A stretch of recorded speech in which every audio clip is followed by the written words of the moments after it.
Lalu apa untung dan juga ruginya bagi masyarakat jika masa jabatan presiden diubah menjadi satu periode namun panjang, 7-8 tahun? Ya, untuk membahasnya pemirsa telah bergabung bersama kami sejumlah narasumber. Ada Ketua Komisi Fatwa MUI Bapak Hasanuddin AF, kemudian ada pakar politik Kusnul Mariah, Ibu Kusnul Mariah, dan juga ada pakar hukum tata negara yaitu ada Kang Uceng Zainal Arifin Mukhtar, kemudian juga ada politisi yaitu ada Mas Budiman Sujatmiko. Selamat sore semuanya, Assalamualaikum. Selamat sore, warahmatullahi wabarakatuh. Baik, pertama saya ingin ke Pak Hasanuddin terlebih dahulu. Ini kan sempat dibahas di MUI begitu ya wacana ini, tapi tidak masuk kemudian dalam inventarisasi masalah. Itu kenapa tidak masuk jadi agenda dari Munas MUI? Iya, kebetulan keputusan rapat tim ya yang menyiapkan tentang hal itu menimbang bahwa ini sudah menjadi undang-undang dasar kan begitu. Jadi merasa tidak perlu untuk dibawa, untuk dibahas ke Munas yang akan datang.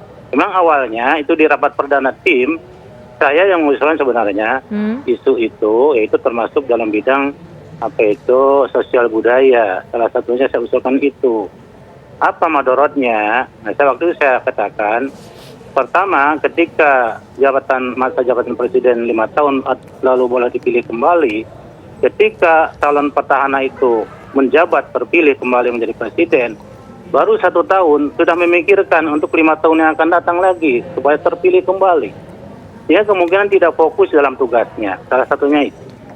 Yang kedua ada dugaan, ya kan?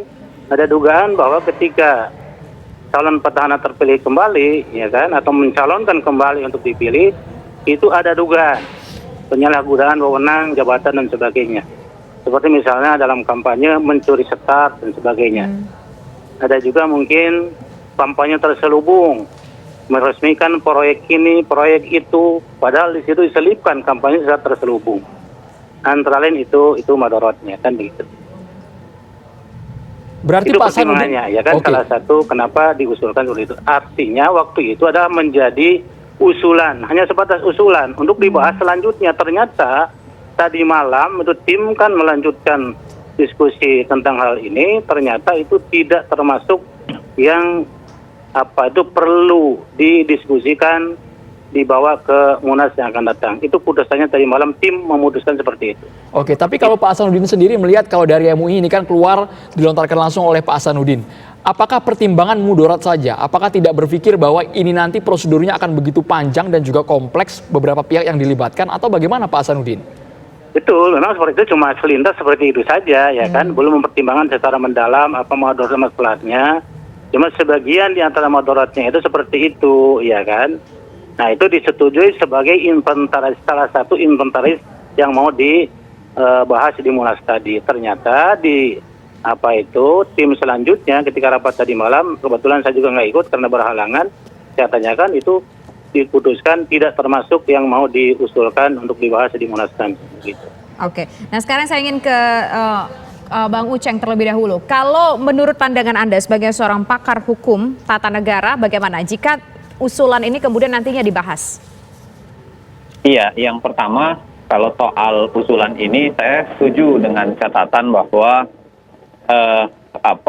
usulan itu agak berbahaya karena kemudian bisa membuka kotak Pandora amandemen yang itu bisa berakibat soal panjangnya masa jabatan dan juga bisa jadi berakibat pada presiden menjadi 3 kali atau kemudian masuk ke dalam proses-proses itu. Yang kedua, saya mau ceritakan sedikit soal beda antara sistem presidensil dengan parlementer. Dalam sistem presidensil, presiden itu dinilai lebih bukan cara untuk menjatuhkan presiden itu bukan karena kebijakannya, tetapi lebih karena impeachment articles yang ada di pasal 7A Undang-Undang Dasar sebenarnya. Nah, jadi kalau mau menilai kualitas presiden itu dia tidak bisa dijatuhkan karena alasan kebijakan, dan artinya kalau kemudian dikasih 7 tahun, itu akan 7-8 tahun, itu akan sangat panjang bagi seorang presiden untuk kemudian memimpin suatu negara. Dan bahayanya adalah kalau kita dapatkan presiden yang agak macam-macam, gitu kan? Saya mengatakan macam-macam aja nih. Dengan seketika dia akan aman memimpin 7-8 tahun tanpa bisa diganggu kebijakannya, berbeda dengan sistem parlementer, tanpa bisa dijatuhkan dengan mudah, karena sistem presidensial memang membuat presiden itu jauh lebih stabil. Mas Zainal, tapi bukankah seperti ini Mas, ketika satu periode panjang 7-8 tahun, di situ ada kepastian bahwa program atau kebijakan presiden itu berkesinambungan, tidak putus di tengah jalan, tidak putus didukung oleh partai politik sebelumnya? Sebenarnya tidak juga ya, karena kita punya rancangan pembangunan jangka panjang, jangka menengah, dan lain-lain sebagainya. Dan presiden itu sebenarnya mengacu ke situ.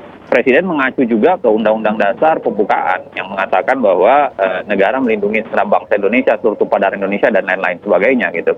Jadi artinya presiden lebih banyak memikirkan cara, bukan apa yang mau dilakukan. Karena apa yang mau dilakukan itu sudah diatur di dalam Undang-Undang Dasar dengan Undang-Undang tentang pembangunan jangka panjang dan menengah. Jadi dia lebih memikirkan cara. Dalam konteks cara, menurut saya sederhana sekali kalau kemudian bisa diwariskan. Nah, apa yang saya mau bilang sesungguhnya adalah ini presiden harusnya tetap ada cara untuk melihat keberhasilannya, ya. Dan cara untuk melihat keberhasilannya itu harus dilihat melalui proses pemilu. Itu sebabnya saya lebih setuju kalau kemudian 1 kali periode 5 tahun, lalu kita lihat, kita evaluasi kapasitasnya, lalu kemudian kita bisa pilih untuk berikutnya atau tidak, dibanding kemudian dia menjalani sebuah proses yang sangat panjang dengan dukungan yang sangat tidak mudah dijatuhkan, dan kalau kemudian dia mendapatkan dukungan dari parlemen cukup kuat, maka kemudian jebakan ke arah otoritarianisme itu sangat mudah terjadi. Nah, ini berbicara soal dukungan, Kang Uceng.